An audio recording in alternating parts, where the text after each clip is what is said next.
말씀은 역대상 17장입니다.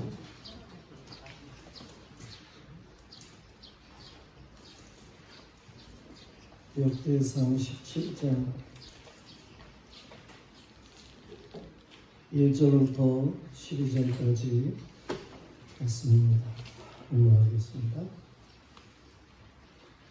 다윗이 그의 궁전에 거주할 때에 다윗이 선지자 나단에게 이르되 나는 백향목 궁에 거주하거늘 여호와의 언약궤는 휘장 아래 있도다.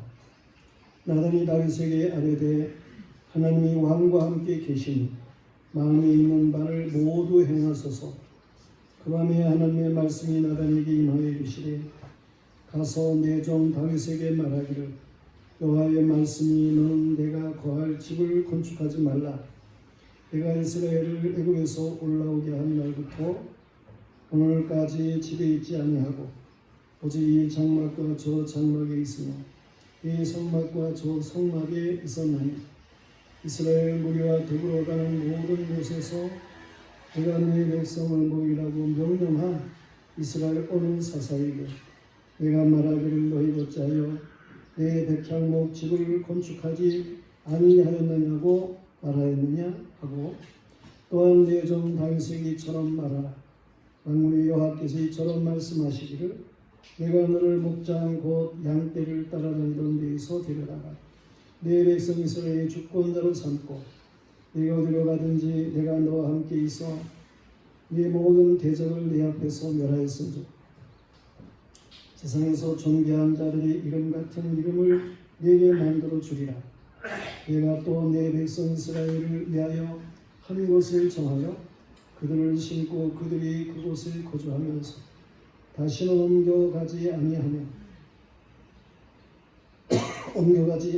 하며 악한 자들에게 전과 같이 그들을 해치지 못하게 하여 전에 내가 사사에게 명령하여 내 백성 이스라엘을 다스리던 때와 같이 아니하게 하고 또 내 모든 대적으로 내게 복종하게 하리라.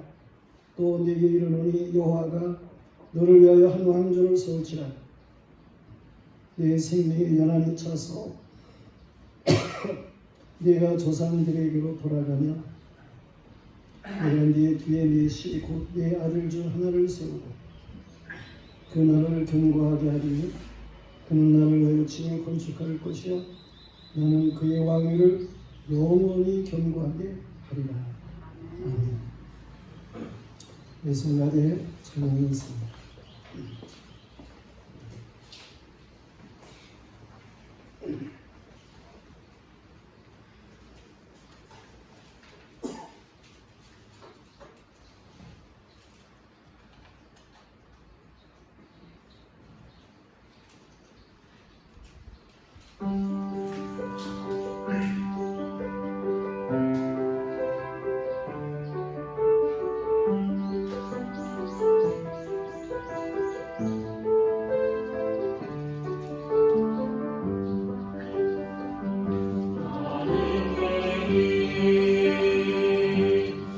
주와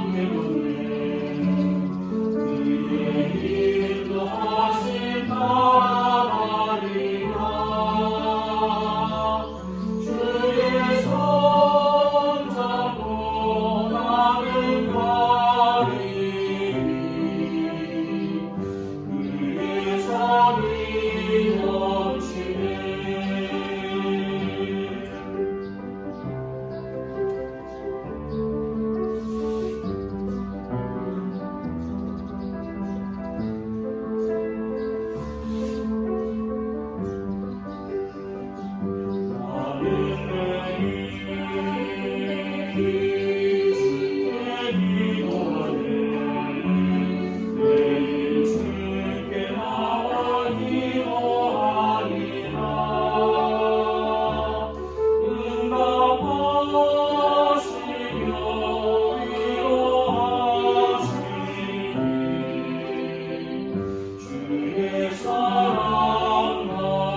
여호와의 백성 24번째 말씀인데요. 다윗의 복에 대해서 말씀을 하고 있습니다. 다윗이 이스라엘 왕으로 통치를 하게 될 때에 저 두로의 왕이라니 사신들을 보냈습니다. 그리고 다윗 왕에게 왕궁을 지어드리겠다는 거예요. 그리고 그 약속대로 백향목을 보내고 또 목수와 석수를 보내가지고 다윗 왕궁을 아주 크고 근사하게 그렇게 다윗에게 지어주었습니다. 다윗이 그런 왕궁에 살면서 하나님의 언약궤를 다윗성으로 옮기게 되죠. 지난주에 제가 상고한 말씀과 같이 언약궤를 다윗성으로 옮겼습니다. 근데 오늘 다윗이 나가서 성막을 바라보게 될 때에 참으로 하나님 앞에 송구스러운 마음을 가지게 되었어요. 자신은 그렇게 백향목으로 지은 그런 왕궁에 살고 있는데 만군의 여호와이신 하나님께서 거기에 직접 함께 하시는, 임재하시는 이러한 성막은 이 바람이 펄렁펄렁하는 천막 가운데에 있었던 거예요. 다윗은 두로왕이 그렇게 왕궁을 지어주고 그럴 때에 하나님께서 나를 이렇게 높이시는구나. 내가 잘나서가 아니고 하나님께서 저런 주변의 사람들을 역사하시고 돕게 하시고 그래서 하나님이 나를 이렇게 높이고 세우시는구나. 이러한 사실을 알았는데 그런데 이처럼 자신은 백향목 왕궁에 거하는데 하나님께서는 천막 가운데 계시다. 그래서 다윗이 이 여호와의 전을 지어드려야 되겠다. 그런 생각을 가지고 곁에 있던 나단 선자에게 말하게 됩니다. 그랬더니 오늘 말씀이 있는 대로 나단 선자가 왕이 얼마든지 하실 수 있습니다. 여호와의 전을 지어드리세요. 그랬어요. 그런데 그 저녁에 하나님께서 나단 선자에게 나타나셔서 말씀을 하시는 거예요. 너 다윗 왕에게 가가지고 성전을 짓지 못한다. 너 다윗은 성전을 짓지 말아라. 그렇게 말을 하라고 하시는 거예요. 왜냐하면 다윗은 전쟁을 해온 사람이라서 피를 많이 흘렸어요. 앞으로도 전쟁을 해야 되는 거예요. 피를 많이 앞으로도 흘려야 되는 그러한 일이에요. 그렇기 때문에 성전을 지을 수가 없다는 거예요.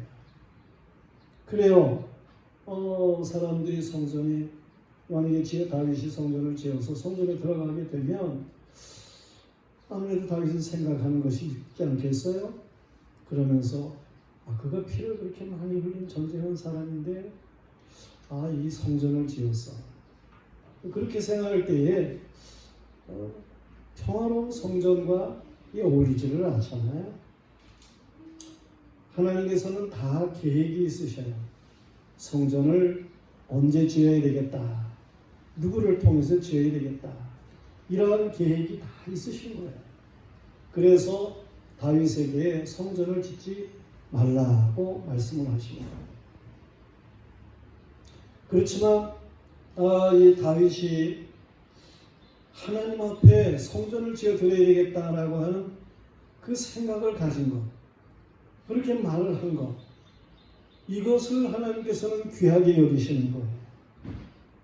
아니 그 어떤 사람도 성전을 지어 드려야 되겠다 이런 생각을 가진 사람이 없는데, 그런 말을 하는 사람이 없는데 다윗은 그런 마음을 가진 거예요. 하나님께서는 그 마음을 귀중하게 보시는 거예요. 하나님께서 나의 하나님이 되셔서 나의 모든 삶을 도우셨다라고 하는 것을, 이걸 인정하는 사람, 그걸 말하는 사람, 그들을 하나님은 기뻐하시는 거예요. 자녀들이 자기 잘나가지고 잘됐다고 생각하는 그러한 자녀들 있지만 부모들은 서운하죠. 그런데 자녀들이 나이 나된 것은 그래도 아버지 날 낳으시고 어머니가 날 기르시고 그래가지고 배경이 되어주시고, 물론 하나님은 말할 것도 없고 이렇게 부모님이 계셔서 나는 내가 있습니다. 이렇게 자녀들이 말을 한다고 할 것 같으면, 그러면 부모들이 얼마나 기쁘겠어요. 마찬가지예요. 하나님께서 나의 주제가 되십니다. 나의 목자가 되셔서 나를 인도하셨습니다. 이렇게 말을 하는 그러한 사람들을 보면 하나님께서는 기쁨이 넘치시는 거예요. 이 다윗이 그렇게 말을 할 때 하나님이 기뻐서 다윗에게 가지고 얘기를 해라. 나단 선지자에게 너 가서 다윗에게 내가 3가지 복을 주겠다고 말을 해라. 그렇게 하나님께서 말씀을 하신 거예요. 오늘 우리는 그 다윗이 받은 3가지 복에 대한 말씀을 상고하게 되는 것입니다. 첫째가 뭡니까? 다윗에게 존귀한 이름을 주시겠다는 거예요. 그 이름이 존귀하게 되도록 만들어 주시겠다는 거예요. 이미 여호와께서는 다윗을 양을 치는 목장의 거름더미에서 불러다가 이스라엘 백성 저들의 주권자 왕이 되게 하셨어요. 다윗은 전에 비판을 터면서 여호와는 나의 목자시니 찬송을 부르고 그런 사람이었어요.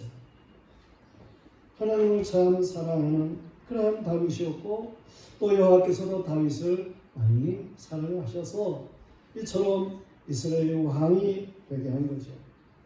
그런데 이 왕이 되어가지고도 다윗이 그 마음을 변하지 않고 이처럼 하나님을 높이는 그러한 일들을 생각하게 될 때에 하나님께서는 그를 귀하게 여기시고 세상에서 존귀한 자의 이름같이 이 이름을 내게 만들어 주리라고 말씀을 하시는 거예요. 성도들이요, 사람들이 일반적으로 뭐라고 얘기를 합니까? 사람, 이것은 호랑이는 죽어서 가죽을 남기지만 사람은 죽어서 이름을 남긴다, 그런 말을 하게 됩니다. 그 이름이 정말 좋게 남을 수 있는 그런 사람이 되는 것 중요해요. 이 세상 살아가면서도 우리가 이름 때문에 희노애락이 있어요. 이름이 뭔가 좋게 불러지고 그러는 사람이 있는가 하면 나쁘게 불러지고 그러는 사람들이 있어요. 우리는 이름이 정말 존귀하게 그렇게 불려질 수 있는 사람들이 되어야 하는 거예요. 전도서 7장 1절 말씀에 보면은 좋은 이름이 좋은 기름보다 낫다, 그런 말씀이 있어요. 우리는 정말 세상에 어떠한 기름과 같은 것, 좋은 것, 그런 것보다도 우리의 이름이 존귀하고 좋게 그렇게 불려질 수 있어야 되는 거예요. 이미 뭐 이름이 각자에게 주어져 있는데 그 이름을 바꾸라는 말은 아니에요. 그렇지만 성경에 보면 그 이름이 존귀해야 될 것에 대해서 말씀을 하고 있는데요. 이름이라고 하는 단어, 이름이라는 단어가 이게 성경에 1000번도 넘어요. 아무개는 이름을 이렇게 지었고, 그 이름이 뭐고, 그 이름을 어떻게 하나님이 바꾸셨고, 그러면서 이름이라고 하는 그러한 말이 1000번도 넘게 나와요. 그만큼 이름이라고 하는 것이 중요하기 때문에 그런 거 아니겠어요? 우리는 이름이 존귀함을 받을 수 있어야 되는 거예요. 야곱의 이름이 이스라엘로 바뀌듯이 말이에요. 여러분 뭐 다 개명하라는 말은 아니잖아요. 다른 사람들이 여러분의 이름을 들으면서 여러분을 어떻게 생각하느냐, 그게 중요한 거예요. 좋게 생각할 수 있는 그런 사람이 되어야 된다는 거예요. 참으로 귀한 사람으로 그 이름을 기억해주는 그런 이름이 되어야 된다고 하는 거예요. 시몬이 뭐 베드로로 바뀐 것, 시몬이라고 하는 이름 그대로 있어요. 그렇지만 이 베드로와 같다는 거예요. 베드로와 같다는 거예요. 반석과 같은 사람이라는 거예요. 시몬, 베드로 그를 생각할 때 시몬, 그를 사람들은 베드로로 생각을 하는 거예요. 우리는 이처럼 좀 세상에 많은 그런 위대한 이름들이 있는데 그 이름들 중에 여러분 뭐 기억하는 사람들이 많이 있을 것 아니에요? 저 미국의 노예방을 위해서 힘쓴, 그리고 16대 대통령이 된 아브라함 링컨 같은 사람, 많은 사람들이 참으로 귀하게 생각하고 그러잖아요. 요새 과학적으로, 무슨 원리적으로, 상대성 원리 이런 걸 얘기를 하고 그러는데, 이런 걸, 발견해낸 그런 아인슈타인 같은, 그런 사람들. 그런가 또 누가 있어요? 음악가 같은데, 베토벤 같은 사람. 잘 들리지도 않고 그런 것 같은데, 그런 위대한 작곡을 하고. 그런, 일이 있었던 거 아니에요? 또 헬렌 켈러 같은 그런 사람을 만든 그 여성이 듣지도 못하고 보지도 못하고 그러는데 말을 할 수 있고 그런 거 아니에요? 그렇게 만들기까지는 다른 하나님의 은혜가 있고 그런 것이지만서도 그 선생님이 귀중해요. 서로랑 같은 선생님. 그 외에도 많은 유명한 사람들이 있어요. 그런데 저는 생각하기를 이 다윗, 하나님께서 말씀하신 대로 온 세계의 사람들이 존경하게 여기는 다윗, 이런 생각을 하게 됩니다. 하나님이 약속하신 대로 그렇게 이제 모든 일을 이루셨다, 그런 말씀이죠.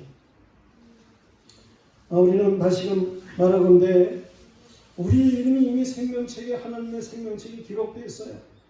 하나님이 우리를 존귀하게 그렇게 만들어 주셨어요. 그런데 거기서 이제 더 우리가 하늘나라의 기업을 풍성하게 받을 수 있는, 그리고 많은 사람들에게 정말 존귀함을 받을 수 있는 이러한 사람으로 하나님이 더 만들어 주시는 그러한 일이 있으시겠는데, 그 뜻을 따라서 우리가 바르게 나아갈 수 있는 이런 사람들이 되어야 된다고 하는 거예요. 다윗, 그는 하나님 앞에 정말 헌신하고자, 이 하나님의 성전을 지어드리고자 하는 그런 마음만 가졌는데 그 이름을 존귀하게 해주신 거예요. 우리가 다윗과 같은 그 마음을 가져야 된다고 하는 것입니다. 악한 이름은 썩는 거예요. 정말 형편없는 사람들의 이름은 악하게 그렇게 불려지기도 하고 잊어버려지게도 되고 그렇습니다. 그러나 모세와 같은 사람에게 하나님께서 말씀하시기를, 출애굽기 33장 17절의 말씀에 보면 내가 이름으로도 너를 알리니라, 그런 말씀을 주고 있어요. 그렇게 이 모세의 이름을 존귀하게 하신 하나님, 이 다윗의 이름을 세계 모든 일 위에 뛰어나게 그렇게 하시겠다고 약속을 하신 하나님이셔요. 우리 모두가 다 다윗처럼 그렇게 복을 받을 수 있는 사람들이 되어야 하는 것입니다. 그런가 하면 두 번째로는 하나님께서 이 다윗의 나라를 견고하게 하시겠다는 거예요. 여호와께서 이스라엘 나라를 안정되게 하실 것을 말씀을 하시는 거죠. 다시는 이스라엘 백성이 이리로 저리로 왔다 갔다 하는 그런 민족이 되지 않도록 하시겠다고 약속을 하시는 거예요. 사사시대와 같이 다른 나라의 침략을 받아가지고 어려움을 당하는 일이 없게 하시겠다는 거예요. 여호와 하나님께서는 다윗에게 이처럼 나라를 견고한 나라를 통치할 수 있도록 하시겠다고 하신 그 약속을 성취하셔요. 약속하시고는 성취하셔요. 하나님은 약속하시고는 꼭 이루시는 하나님이셔요. 그래서 말씀에 보면은 역대상 18장부터 20장까지 말씀 속에 말해요. 이 다윗이 주변의 나라들을 이김에 대해서 말씀을 하고 있어요. 그 가나안 땅에 이스라엘의 대적인 블레셋이 있는데 이 블레셋 사람들이 거인이에요. 골리앗이라는 장군이 전에 있었죠. 다윗이 그를 쳐 무리친 거잖아요. 그런데 그 골리앗 같은 사람이 또 수도 없이 많아요. 어떤 사람은 막 손가락 발가락이 6개씩이나 되고 그런 거인들이라는 거예요. 그런데 하나님께서 이런 블레셋의 거인들을 다윗의 손과 그의 신하들의 손으로 죽입니다. 그것이 역대상 20장 8절에 나오는 말씀인 거예요. 이런 블레셋을 물리치잖아요. 그런가 하면 요단강 동편에 모압이라고 하는 나라가 있어요. 그 모압이라는 나라를 또 진멸하고 저들과 하여금 조공을 바치게 해요. 이 이스라엘 북쪽에는 소바라는 나라가 있어요. 근데 이 소바와 하닷에셀 그들을 갖다가 이 다윗이 다 멸하고 그리고 저들이 소바의 신하들이 가지고 있던 금방패들이 있었는데 그 금방패를 전부 뺏어옵니다. 그 정도로다가 이 다윗이 승리하게 된다는 거예요. 거기 배경 뒤편에는 또 아람이라는 이 다메섹, 아람 이런 족속이 있는데 그들도 다 다윗이 제압하고 저들에게 조공을 받아. 그런가 하면 이 이스라엘 남쪽으로는 에돔이라고 하는 나라가 있잖아요. 그리고 그 에돔 나라를 역시 이제 진멸하고 군사 18,000명을 죽이고 그리고 그 에돔에다가 다윗이 수비대를 두어요. 그리고 저들로 하여금 조공을 바치게 하는 거예요. 이 서쪽에는 지중해이기 때문에 다른 나라가 없어요. 그런데 이 다윗이 그렇게 주변의 모든 나라를 갖다가 다 제압한다니까요. 나중에 암몬이라는 이 요단강 동편에 암몬이라는 나라가 있었는데 그 암몬 나라로 역시 격파하고 그리고 암몬 왕이 쓰고 있던 금 1달란트로 만들어진 왕관이 있었는데 그것을 뺏어가지고 다윗의 머리에 이제 요압이 씌우는 그러한 일이 있었다고 하는 거예요. 이만큼 주변의 모든 나라를 다윗이 다 이기고 이 강한 이스라엘을 만들었다라고 하는 말씀인 것입니다. 성도들이요, 여호와께서 다윗에게 역시 약속한 말씀대로 이렇게 이스라엘 주변의 모든 나라를 이기고 그 위에 군림하게 하시는 역사를 주셔요. 나라의 흥망성쇠는 여호와께서 주관하시는 거예요. 온 세계를 여호와 하나님께서 뜻대로 역사하시는 그러한 일들입니다. 강한 나라들이 움직이는 것 같죠? 아니에요. 전능하신 하나님께서 움직이시는 거예요. 다니엘서 2장 말씀에 잘 말씀해주고 있어요. 느부갓네살 왕이 꿈을 꿨어요. 그리고는 그 꿈에 대한 것을 지혜자들에게 알아맞추라는 거예요. 꿈에 대한 해석도 알아맞추라는 거예요. 그러나 남의 꿈을 알아낼 사람이 누가 있겠습니까? 그래서 다 지혜자를 죽이겠다는 거예요. 그랬을 때에 이 다니엘이 내가 그것을 알아내겠습니다. 그렇게 말을 하게 되는 거예요. 그리고 뭐 다니엘이라고 무슨 수가 있어요? 다른 수라고 하는 것이 전능하신 하나님 앞에 그 뜻을, 그 꿈의 내용이라든가 그 모든 내용을 말해요. 해석을, 이걸 하나님 앞에 듣는 것밖에는 없는 거죠. 그래서 하나님 앞에 간절히 기도했어요. 그랬더니 정말 하나님이 꿈에 대한 내용이라든가 해석을 주신 거 아니에요? 근데 그 꿈의 내용이 뭡니까? 어떤 신상을 본 거예요. 느부갓네살.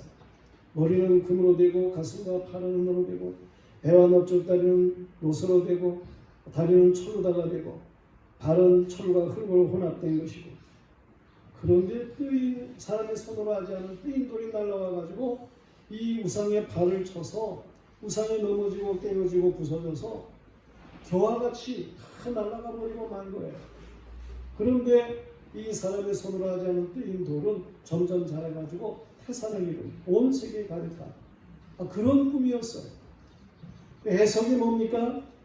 해석은 머리는 이게 바벨론 나라라는 거예요. 바벨론 제국. 그리고 가슴과 팔은 바벨론 제국 다음에 일어날 바사와 메대 나라를 가리키는 것이고, 그리고 배는 이게 바사 제국 다음에 일어날 헬라 제국을 말하는 것이고, 또 다리는 이 헬라 제국 다음에 일어날 로마 제국을 가리키는 것이고, 발은 로마 제국 후에 잡다한 나라들에 대해서 말하는 것이고, 사람의 손으로 하지 않은 뜨인 돌이 뭡니까? 이게 바로 예수 그리스도시라는 거예요. 산 돌이신 예수 그리스도. 역사는 그렇게 되어진 거예요. 다니엘 시대에 하나님께서 그렇게 되어질 것을 보여주신 그대로 역사는 되어지는 겁니다. 다니엘서 2장에서만 말씀하는 게 아니에요. 다니엘서 7장 말씀에도 가서 보면 거기에 바다에서 나오는 네 짐승에 대해서 이야기하는데, 그 네 짐승이 바로 이미 말한 바벨론, 바사, 그리고 헬라, 로마, 이 네 제국을 가리키는 그러한 말이에요. 그런데 옛적부터 계신 얘기에 인자 같은 시가 나와가지고 그에게 나라와 권세, 영광이 주어졌다는 거 아니에요? 그 나라가 세세토록 영원할 것에 대해서 말씀을 하시는 거 아니에요?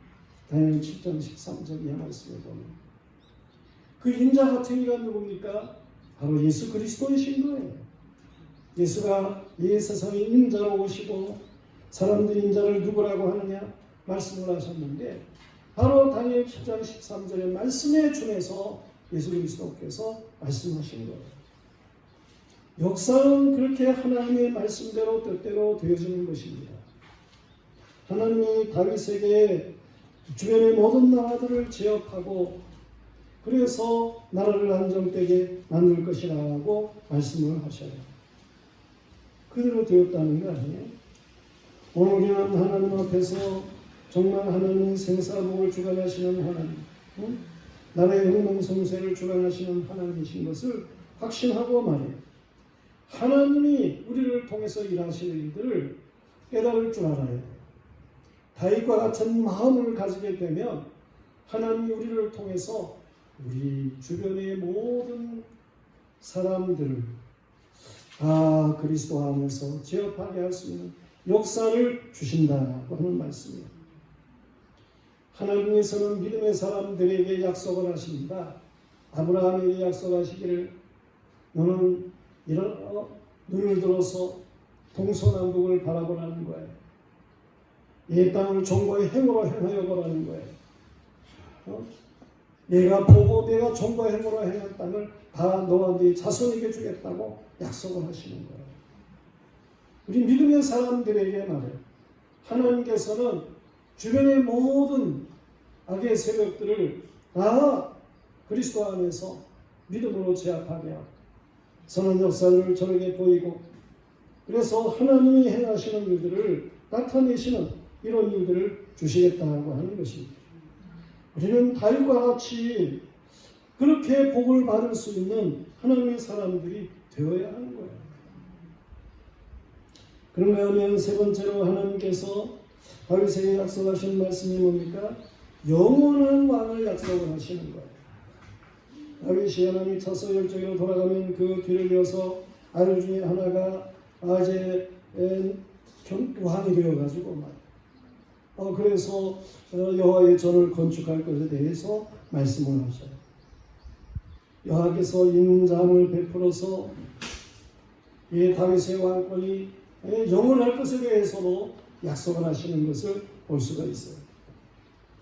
성도들이 여호와께서는 마음에 맞는 다윗 왕이 왕 노릇을 잘했기에 악한 자들이 있었을 때에도 이 다윗의 등불을 끄지 않고 그 대를 계속하게 하셨다는 사실을 믿으시길 바랍니다. 다윗의 가문이라고 해가지고 다 뭐 좋은 왕만 있는 건 아니었어요. 때로 좀 어리석은 그러한 왕이 있었어요. 그렇지만 하나님은 다윗에게 약속한 그 약속을 지키기 위해서 그 계대를 계속 이어서 왕이 되게 하신 그러한 일이었어요. 하나님의 약속은 변함이 없어요. 이스라엘의 역사의 쭉 내용을 바라보게 될 때에 그 약속대로 하나님이 모든 것을 움직이시는 일이에요. 성경의 마태복음 1장 말씀에 보면 바벨론 포로되었다 돌아오는 내용까지도 얘기하고 있는데 거기에도 보면 여전히 다윗의 가문을 통해서 하나님이 역사하시는 일들을 말씀하고 있음을 보게 되는 것입니다. 다윗의 후대, 다시 말해서 솔로몬 때에 하나님께서 성전을 짓도록 그렇게 말씀을 하셔요. 왜 하나님이 솔로몬을 통해서 성전을 짓게 하십니까? 그 이름대로 평강의 왕이기 때문에 그런 거예요. 평강의 왕을 통해서 성전을 짓게 하시는 하나님. 그런데 솔로몬이 성전 짓는 걸로 끝나는 게 아니에요. 이 말씀은 진정한 의의 왕이시고 평강의 왕이 되시는 예수 그리스도, 그가 진정한 성전을 이룰 것에 대한 그러한 약속인 거예요. 예수 그리스도 그가 오셔서 구속의 역사를 이루시고 예수님 말씀하시는 게 있어요. 너희가 이 성전을 헐어라. 내가 사흘 만에 다시금 짓겠다. 바로 예수 그리스도의 죽으심과 부활을 통한 영적인 성전에 대해서 말씀을 하시는 거예요. 이 보이는 이 건물 성전 히에론이 아니고 보이지 않는 예수 그리스도의 성전 나우스에 대해서 예수님께서는 말씀을 하시는 거예요. 진정한 성전은 예수 그리스도이십니다. 하나님이 그러한 계획을 다 두고 그리고 다윗에게 약속하시고 말씀하시는 거예요. 이 다윗의 가문에 예수 그리스도 오게 하시고 그래서 성전을 이루게 하시고 이 다윗의 가문에 계속해서 왕위를 주시더니 결국에는 영원한 왕이신 예수 그리스도를 두시는 그 약속을 이루시는 거예요. 하나님의 약속은 변함이 없습니다. 오늘날에도 다윗과 같은 그러한 중심으로 하나님 앞에 믿음의 삶을 살아가는 사람들에게는 틀림없이 하나님께서 그 계배를 이어 복되게 하시는 놀라운 역사를 주시는 거예요. 우리가 이 복을 받아야 되는 것입니다. 다윗의 복을 우리도 누릴 수 있어야 하는 것입니다. 다윗에게만 그런 복을 주시는 게 아니에요. 다윗과 같은 마음을 가지는 사람들에게는 누구에게든지 하나님께서 동일한 복을 주신다고 하는 사실입니다. 하나님의 복의 역사는 언제나 진행합니다. 하는 사실을 우리는 알아야 되겠습니다. 저는 대단한 건 없지만서도 그래도 제 나름으로는 하나님 앞에 정말 감사 그러한 일들이 얼마나 많은지 몰라요. 나의 나른 것이 정말 하나님의 은혜다 라고 하는 그런 생각을 가지는 때가 많습니다. 내게 능력 주시는 자에서 내가 모든 것을 할 수 있는 거다. 이 중심을 가지고 목회를 하는 것입니다. 얼마 전에 저희 큰 누님을 만나가지고 같이 애들 가면서 이야기를 나누는 그런 일이 있어요. 우리가 뭐냐 하는 거예요. 우리가 누군가 하는 거예요. 저 경기도 양평군 청운면 다대리 곡촌 거기에서 태어나 저로 말하는 말 7살의 아버지가 돌아가시고 그 어머니 누님새 저 이렇게 살았으니 얼마나 뭐 가난했겠어요. 가난할 거 아니에요. 그리고 청년 때에는 배교백으로 다 죽어가고 그러던 사람. 저 경기도 양평군 양동면 고성리 그 산에 가서 제가 40일 동안 기도를 한 일이 있습니다. 그런데 하나님께서 거기 들어갈 적에는 정말 힘없이 비틀거리며 들어갔어요. 근데 건강을 회복하고 나올 수 있었어요. 하나님 살려주세요. 주의를 하겠습니다. 주께서 원하시는 일을 하겠습니다. 나와가지고 하나님 건강 주셔서 신학을 하게 되고 그리고 또 뭐 신학 마치고 좋은 목회에 딱 난 그런 아내도 하나님이 결혼하도록 그때 가서 검사했어요. 뭐 이상이 없다는 거예요. 결혼해서 얼마든지 살 수 있다는 거예요. 아무 이상이 없다는 거예요. 계속해서 뭐 결혼으로 문제가 있으면 결혼 못하는 거 아니에요? 그런데 결혼하게 하시고 자녀를 낳아서 43년 동안 목회를 하게 하시고 아니 뭐 그래도 저희 아이들이 셋이잖아요. 딸도 미국에 와서 나름대로 그냥 삽니다. 잘 삽니다. 뭐 여기 첫째 아들 있지만 그래도 하나님께서 또 은혜를 베푸셔서 이렇게 여기 교수로 일을 하게 하시고 또 둘째 아들 목사님 되어가지고 이렇게 목회를 하게 하시고 저도 한 40년 동안 목회를 하면서 역시 후학들을 가르치는 일이 있었습니다. 목사니까 뭐 강의만 나가는 거지만 제가 헬라어 책을 이렇게 만들어 가지고 그 나간 숫자를 생각하니까 몇천 권이 되는 거예요.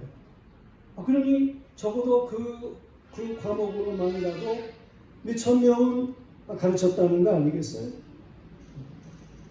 다른 과목도 많은 과목을 가르쳤습니다.